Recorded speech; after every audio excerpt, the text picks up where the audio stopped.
तो hello friends, welcome back to our channel. इस video में हम लोग डिस्कस करने वाले हैं एमबीए फर्स्ट सेम के question paper, that is management concept and practices. Okay, I hope आपने पार्ट 1 देखा हो। If you haven't watch, make sure that you watch part 1 as well. Okay, now coming to the question number 4, that is what is meant by QWL. QWL का मतलब होता है quality of work life. Now what is meant by quality of work life? Quality of work life का मतलब ये होता है कि जो ऑर्गेनाइजेशन का जो एनवायरनमेंट होना चाहिए वो क्या फेवरेबल है एम्प्लॉय के लिए या नहीं। ठीक है, इसका मतलब यही है कि टॉक्सिक एनवायरनमेंट नहीं होना चाहिए ऑर्गेनाइजेशन का।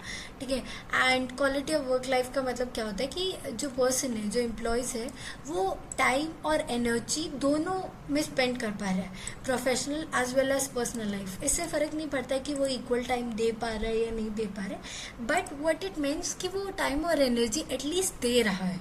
That is what it is meant by the quality of work life. ना यहाँ पे डेफिनेशन दी थी हुडसन ने रिगार्डिंग वर्क लाइफ बैलेंस, कि वर्क लाइफ बैलेंस क्या होता है। बेसिकली सेटिस्फैक्ट्री इन्वॉल्वमेंट होता है और फिट होता है between a multiple role in the person's life. एक पर्सन जो पापा है and at the same time वो एम्प्लॉयज़ है, तो दोनों में एक मैनेजमेंट होना चाहिए, मतलब दोनों में वो इन्वॉल्व हो पा रहे हैं कि नहीं। ना इम्पोर्टेंस ऑफ क्वालिटी लाइफ क्यों है, क्वालिटी ऑफ वर्क लाइफ क्यों इम्पोर्टेंट है। इससे क्या होता है कि एम्प्लॉयज़ का जो मोरल है या जॉब सेटिस्फैक्शन है वो इम्प्रूव होता है। अब जॉब सेटिस्फैक्शन वगैरह इंक्रीज हो रहा है, वो खुश रह रहा है, तो ऑफकोर्स ये बात है उसका जो ओवरऑल प्रोडक्टिविटी है और एफिशिएंसी वो भी इंक्रीज होगी over a period of time. फिर थर्ड क्या होता है कि इससे क्या होता है एम्प्लॉयज़ टर्नओवर में। ऑफकोर्स ये बात है, एक पर्सन जो ज़्यादा सेटिस्फाई है अपने जॉब से, वो जल्दी क्या वो ऑर्गेनाइजेशन छोड़ के जाएगा? नहीं, there are very less chances until unless बहुत बड़ा रीज़न हो है स्पेसिफिक और एब्सेंटिज्म ख़त्म होती है। ऑफकोर्स ये बात है, एक एम्प्लॉय जो मोटिवेटेड है अपने काम के टूवर्ड्स, उसको उस कंपनी में अच्छा लग रहा है, ऑफकोर्स ये बात है वो कम छुट्टियाँ लेगा। ठीक है, वो ज़्यादा से ज़्यादा काम करना पसंद करें, राइट।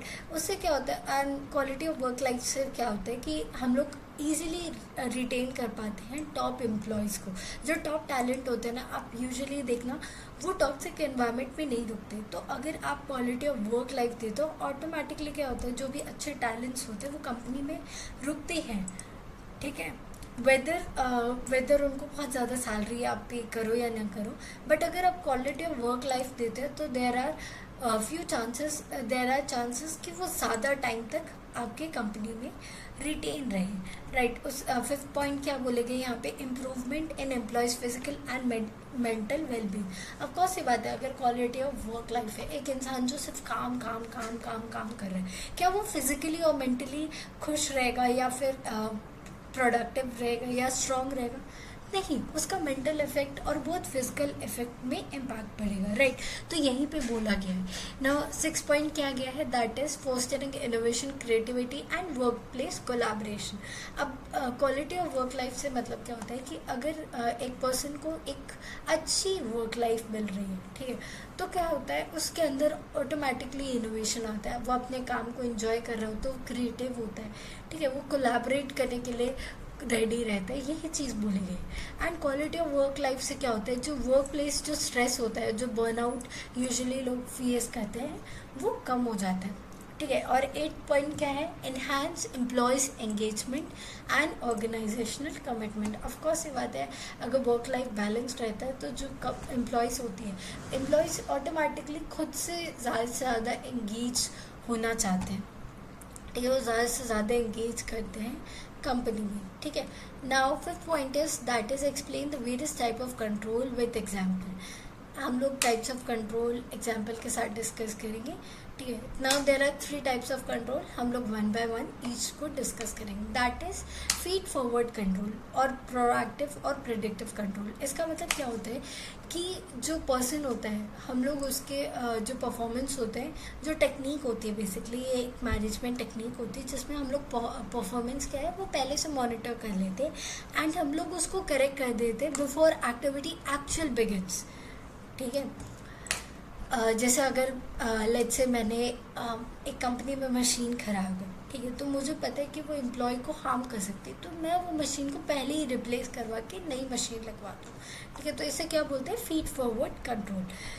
इंस्टेड ऑफ मैं वेट कर रही हूँ कि उस मशीन से कोई प्रॉब्लम अगर हो, इससे पहले ही मैंने वो टास्क कंप्लीट कर दिया।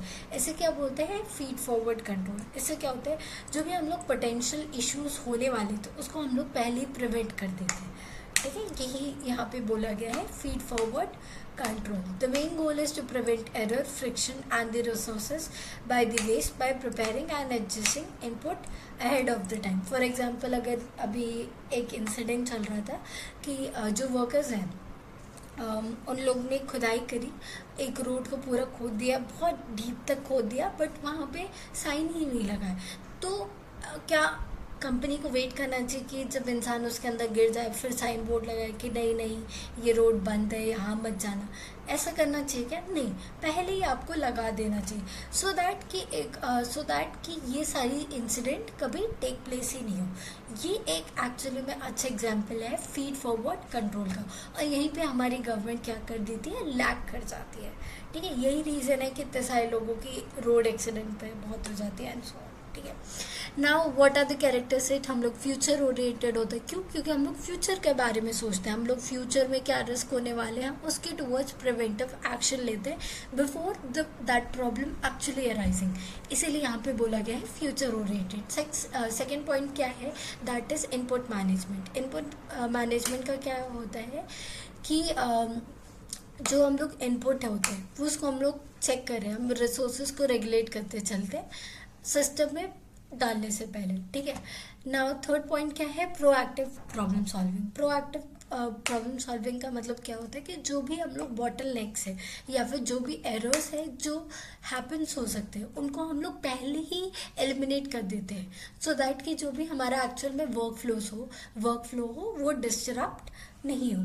फॉर एग्जाम्पल यहाँ पे हमने फ्लाइट का एग्जाम्पल लिया है कि जो कैबिन जो भी मेंबर्स होते हैं या जो भी सेफ्टी वाले लोग होते हैं जो फ्लाइट की सेफ्टी को ध्यान देते हैं, वो पहले से ही डिटेल सेफ्टी चेकलिस्ट कर देते हैं। जो भी कैबिन क्रू होते हैं, सॉरी मेंटेनेंस क्रू होती है, वो खुद ही पहले से ही चेक कर देती है। इससे क्या होता है कि जो प्रॉब्लम्स पहले आने वाली थी वो अवॉइड हो जाती है। अगर जैसे कोई यहाँ पे माइनर मैकेनिकल इशू होता है तो वो लोग पहले ही फिक्स कर देते हैं। इससे क्या होता है कि जो इमरजेंसी जो मिड एयर में हो सकती है या तो जो ऊपर इमरजेंसी हो सकती है वो पहले ही अवॉइड कर ही जा सके, राइट, वो भी before beginning of the flight. Now second क्या है, फीडबैक कंट्रोल। फीडबैक कंट्रोल का क्या होता है, बेसिकली फीडबैक कंट्रोल का मतलब ये होता है कि हमने एक परफॉर्मेंस को रजिस्टर किया और फिर उसके बाद हमने चीज़ें देखने के बाद चीज़ें करेक्ट की हैं, उसे बोलते हैं फीडबैक कंट्रोल। हमने फीडबैक लिया है लोगों से और मॉनिटर करके उसको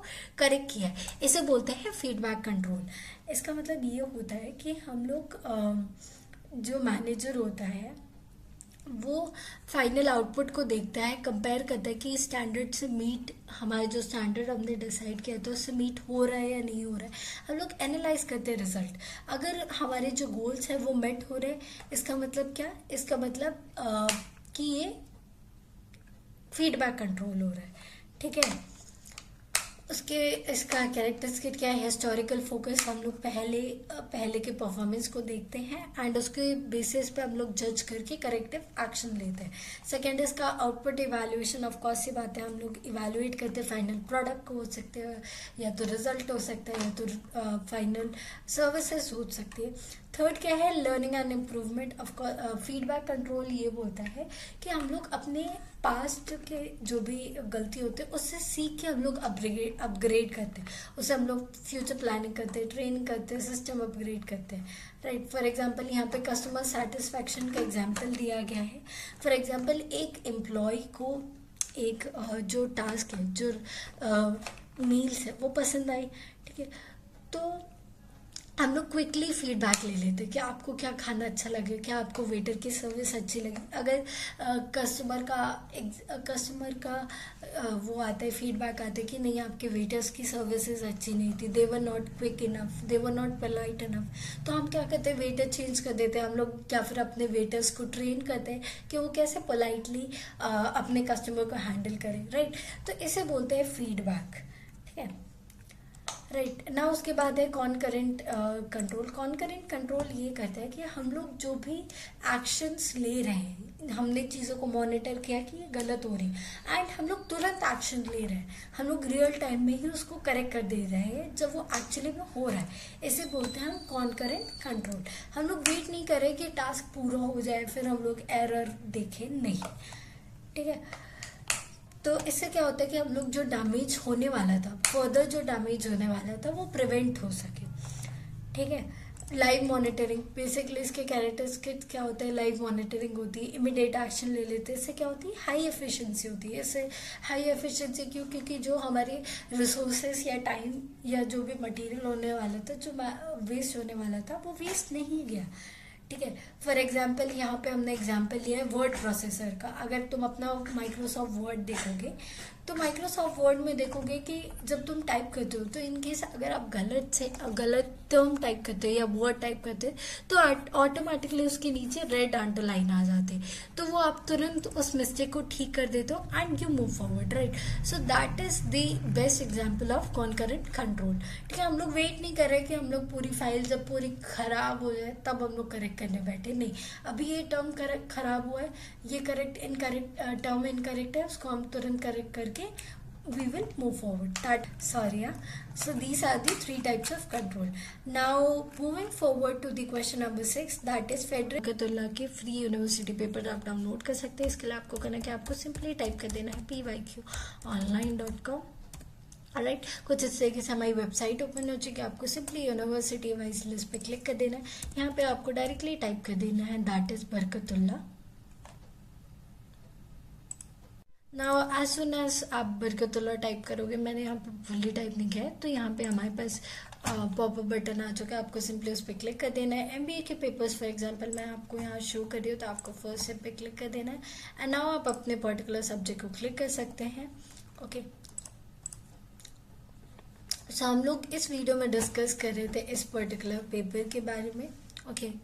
just give me 2-3 minutes, 2-3 seconds, वो लोड हो रहा है। Okay, so now question number 6, that is explain Herzberg theory of motivation and its benefits. Okay, characters के बारे में हम लोग एक्सप्लेन करने वाले हैं, एक लीडर का कैसे होना चाहिए। हर्सबर्ग टू फैक्टर थ्योरी, इसका टू फैक्टर थ्योरी क्या बोलता है,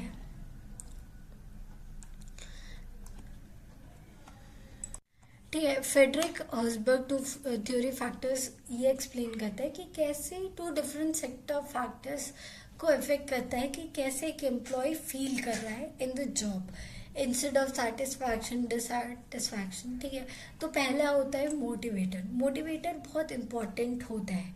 हम लोग जो भी गोल है वो उसको रिकग्नाइज किया जा रहा है, जो भी अचीव कर रहे हैं उस चीज़ को रिकग्नाइज करते हैं। इससे क्या होता है, जो एम्प्लॉय होता है वो हैप्पी और मोटिवेटेड होते हैं। वहीं पे हाइजीन का मतलब क्या होता है कि एक्सटर्नल वर्कफोर्स एलिमेंट जैसे सैलरी, सेफ्टी, कंपनी रूल्स, ये भी इक्वली इम्पॉर्टेंस प्ले करते हैं एम्प्लॉय के हैप्पी एंड मोटिवेटेड होने का, ठीक है। गुड हाइजीन फैक्टर्स से क्या होता है, ऐसा नहीं कि वो हाईली मोटिवेट हो जाते, बट अगर वो लोग वो चीज़ मिसिंग होती है ना, उससे क्या होता है बहुत ज़्यादा डिससेटिस्फैक्शन हो जाता है, बहुत डीप में डिससेटिस्फैक्शन आ जाता है और अनहैप्पीनेस आ जाता है, ठीक है।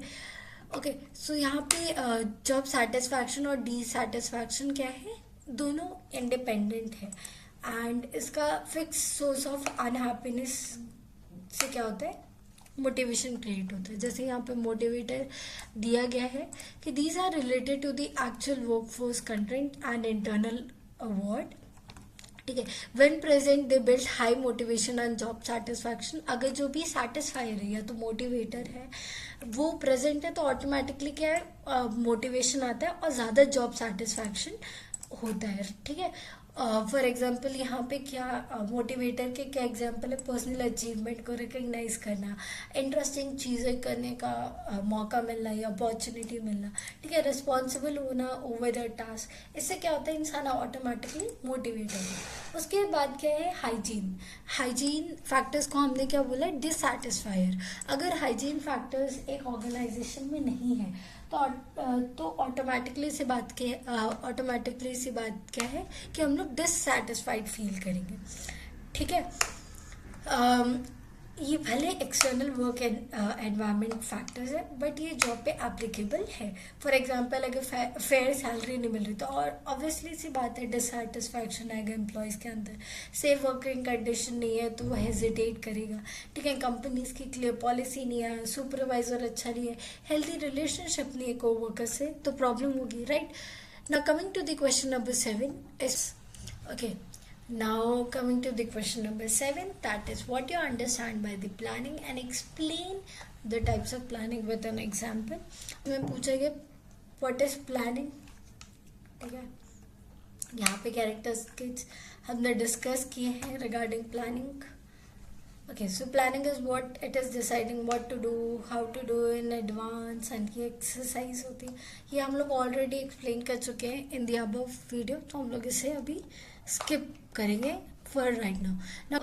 Now question number 8, that is what are the characteristics of the leader in any organization. तो हम लोग coming to the question number 8, that is what is leader. leader कौन होता है? एक पर्सन जो गाइड करता है, डायरेक्ट करता है और इन्फ्लुएंस करता है बिहेवियर ऑफ अदर वर्कर्स. किस चीज़ के लिए? To achieve a specific goal in a given situation. That is what is meant by leader over here. Not true leader कौन होता है? ट्रू लीडर वो पर्सन होता है जिसके अंदर एक एबिलिटी होती है कि वो अपने सबॉर्डिनेट्स को मोटिवेट कर सके, वो उनको सपोर्ट करे, उनको ऐसा फील कराए कि वो लोग फुलफिल्ड फील करें. ये होते हैं एक्चुअली में एबिलिटी एक अच्छे लीडर की. ठीक है, और यहाँ पे क्या दिया है कैरेक्टर्स के गिवन है एक लीडर की. पहला होता है कि इन्फ्लुएंस. लीडर की एबिलिटी होनी चाहिए कि वो इन्फ्लुएंस कर पाए, वो बिहेवियर, एटीट्यूड और अपने टीम मेंबर्स को ना उनका जो एक्शंस है उनको चेंज कर पाए विदाउट अप्लाइंग एनी फोर्स. ये इसे बोलते हैं इन्फ्लुएंशन. ठीक है, इन्फ्लुएंस कर पाना. ठीक है. Second empathy. इसीलिए यहाँ पे इसीलिए आजकल इन्फ्लुएंसर लोग होते हैं. क्या? अगर इन्फ्लुएंसर ने डिसाइड किया कि चलो हम लोग ये वाला ट्रेंड करेंगे, तो ऑटोमेटिकली यू विल सी कि पूरा इंस्टाग्राम क्या यूट्यूब सेम ट्रेंड फॉलो कर रहे हैं. तो ऐसे लोग को क्या बोलते हैं? इन्फ्लुएंस. क्या वो आपको आके बोल रहे नहीं तुम ये वीडियो बनाओ? नहीं, वो बस बिहेवियर को विदाउट यूजिंग फोर्स वो चेंज कर पा रहे हैं, आपका एटीट्यूड चेंज कर पा रहे हैं. पहले स्किनी जीन्स ट्रेंड में चलते थे, बट स्लोली फिर बैगी जीन्स आ गए, तो उनने आपका एटीट्यूड चेंज कर दिया. पहले लोग बैगी जीन्स को बेकार मानते थे, बट यही चीज़ आज स्किनी जीन्स के लिए टुवर्ड्स है, राइट. ये माने जीन्स का एक example, but I am just giving you an example to explain this point कि इन्फ्लुएंस कर पाना विदाउट यूजिंग एनी फोर्स. उस ये एक क्वालिटी किसकी होती है? एक लीडर की. सेकेंड होती है एम्पैथी एंड मोटिवेशन. हमेशा लीडर्स में एम्पैथी होनी चाहिए. ठीक है, वो मोटिवेट कर पा रहे अपने सबॉर्डिनेट को, उसका खुद का विजन होना चाहिए, उसका क्लियर गोल होना चाहिए और उसको पता हो एग्जैक्टली कैसे उनको गाइड करना है ताकि वो अपने गोल को अचीव कर पाए. फोर्थ, उसमें कम्युनिकेशन स्किल्स होनी चाहिए, वो अपने आइडियाज़ को बहुत क्लियरली और अच्छे से एक्सप्रेस कर पा रहा है. ठीक है. फिर उसके बाद है इंटेग्रिटी एंड ऑनेस्टी. ऑफकोर्स ये बात है. लीडर कौन होता है? लीडर वो पर्सन होता है जिसके बहुत स्ट्रॉन्ग मॉरल वैल्यूज होते हैं. ठीक है, उससे क्या होता है? ऑफकोर्स ये बात है, जिस पर्सन के स्ट्रॉन्ग मॉरल वैल्यूज होते हैं वो क्या कहते हैं? वो सबॉर्डिनेट में ट्रस्ट बिल्ड करते हैं, ऑटोमेटिकली रिस्पेक्ट आ जाती है अपनी लीडर को लेके. डिसाइसिवनेस. जो लीडर होता है उसके अंदर ना एक कैपेबिलिटी हो कि वो टाइमली डिसीजंस ले पाए. ठीक है, even during the challenging situation. वो कौन होता है? वो होता है लीडर. ठीक है. Now to the question number 9, management is the art and science of gallery. The objective of the organization accomplished through and with the people. Discuss the statement in the detail giving the suitable example. Alright. Management is uniquely both science and logic. यहाँ management के बारे में हम बात करें कि management both science and knowledge है. ठीक है. उसके बाद it centers entirely on achieving organization goal by coordinating, leading, collaborating.